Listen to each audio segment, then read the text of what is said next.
Hello my darlings, and welcome to another Bedroom Kuru with me, Nicky Allen.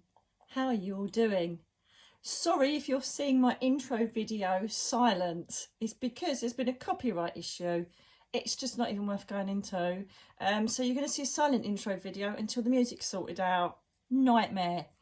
Anyway, I'm just going to give you a couple of tips on how to get through Christmas and how to honour the people that have passed over in your lives, whether you're grieving and it's quite new or it's just a regular anniversary where you think of them.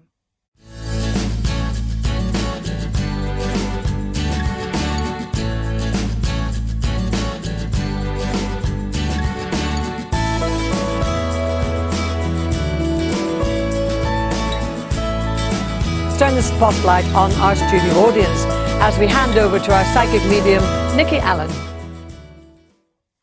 So, how do we help ourselves deal with our loved ones? If you've seen my past video on this, I think it was last year or maybe the year before, I told you about the fact that through all of my 31 years of bringing messages from the spirit world, our loved ones want us to celebrate their lives and not sit and mourn it. They find it easier to come into the energy. They want us to celebrate their lives and do things that are nice and meaningful for their anniversary rather than feel really sad.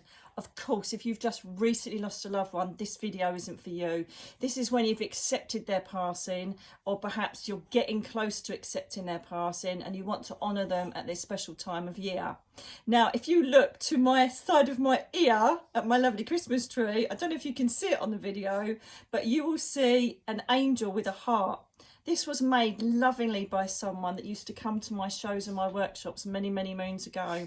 And written on it is Mina, and that's my dog. And that gave me a thought process of, wow, this is really, really cool. My sister-in-law does it as well, Richard's partner. She basically has the whole family do it. And I think it's a great way to honour your loved ones.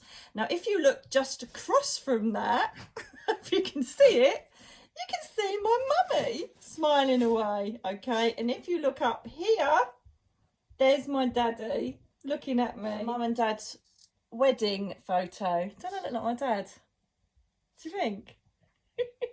There's my mum and dad's wedding photo. So what I do is, from where I'm sitting, I basically can see all of my loved ones looking at me. I need to get some more done of like my nan and granddad. It's literally only an uncle and auntie left and cousins, and that's it. We really have got everybody up in the spirit world. Hello, Mia Moo Moo. And so this is a really, really lovely way to celebrate your loved ones. Also, what is lovely is you can get people that do bespoke baubles for you. So my mum loved the spring, but also she always wore a Marie Curie daffodil on the lapel of her top or her jacket. And also we all left a yellow rose with her on the top of her coffin at the funeral. She loved roses anyway. She loved all sorts of plants. Oh my God, I've just ruined it. But basically, oh my God, I've just broken it. But basically, there was a couple of things that, you know, reminded me of Mum that were put in the back. Plus there's some sparklies as well. She did love her sparklies, and so do I. So this was one that was bespoke made, okay, by someone that basically emailed and said, this is what I would like, can you do that for me? And then I had some made for my brother and my sister. Very good idea if you kind of get them up and celebrate them and have them as part of the tree. When I do it, I kind of think of them and feel like they're part of the day. You know, feel they're part of the day.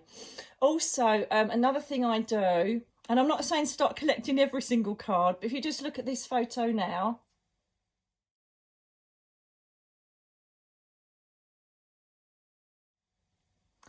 this is a photo of my nan and granddad's card from eons ago, and a card from my mum.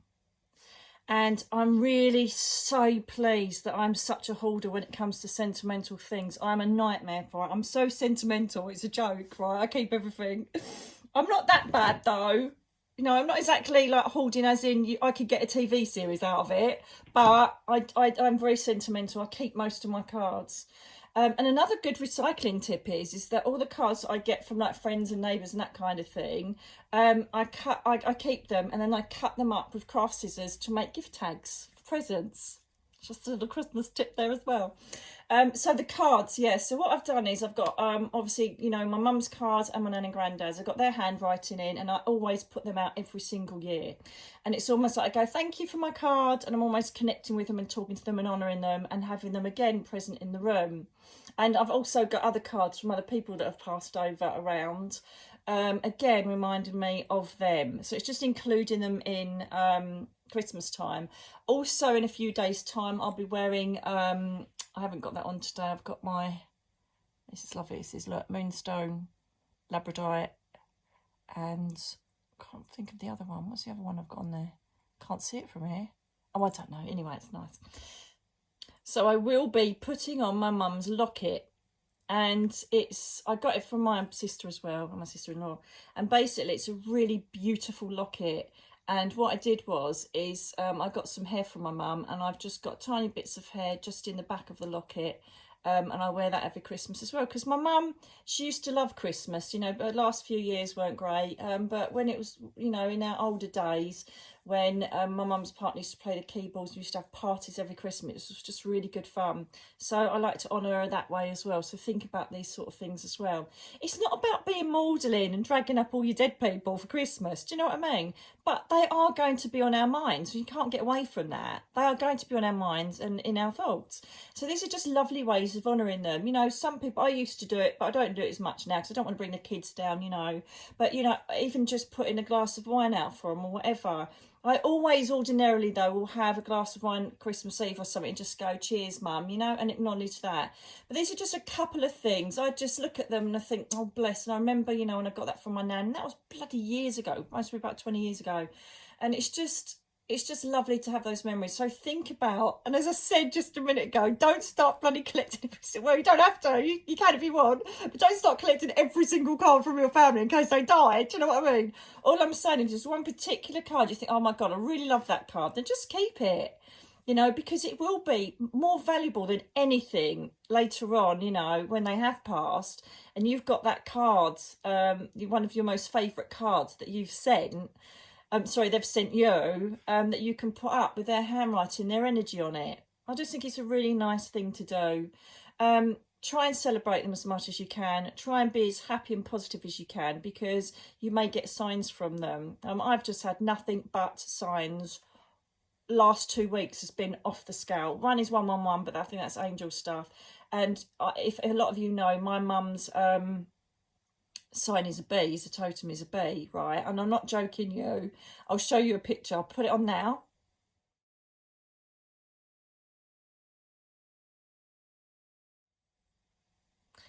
This picture basically is me buying a very, do you know when you're queuing up, I was queuing up in Marks and Spencer's, right, and do you know the quick buys, they're very naughty at that, aren't they? You go on the aisles and like, I think, oh, anyway, I thought, do you know what, my socks are so threadbare, I really do need to get myself a pack of socks. And I just randomly picked these ones up, and every single pattern on them you couldn't see from the outside, you just literally saw nice like colours, greys, pinks, and then blacks. I thought they'll do with some boots like for Christmas. And then when I actually opened them up, they got bees on them. Right, it's my mum's totem. And then I thought I'd randomly watch an episode of Brassic. I love Brassic too, it makes me laugh so much. And it's all about bees. Every single scene was about bees. They were nicking bees. And so there's photos of bees. And then when a pub that was called the something bee, everything was bees. And then I've turned on the computer and there's a bee picture. It's just been everywhere every day. So I know my mum's about. It's just a simple little thing that just brings comfort to you, to let you know that they're still about. Do you know what I mean? That's what I love about it all. So yeah, I'm not going to go on too much, most we have already, but they're just a couple of things that I do to bring me comfort and just to acknowledge our spirit loved ones during the Christmas time. Hang on in there.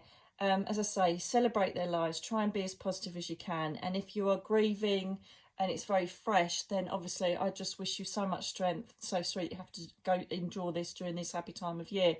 You know, when my mum was passing, Christmas Day, we were sitting on her bed with her literally dying in front of us, eating from the vending machine.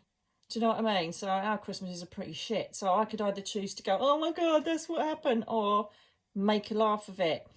like, so, oh my God, do you remember we were like eating Mars bars and bloody God knows what from the vending machine? Try and acknowledge it with fondness and some sort of humour in it. You know, that's the only way I can cope with it. But then spiritual people do. That's how they kind of do it. So yeah, try and laugh, try and smile, try and celebrate rather than mourn. Don't close yourself away. Try and be the best person you can that day, on Christmas Day, and just honour their lives, because they don't want to see you miserable. They don't want to feel responsible for you having a miserable Christmas. So just try. And if you really are raw, then I just wish you strength.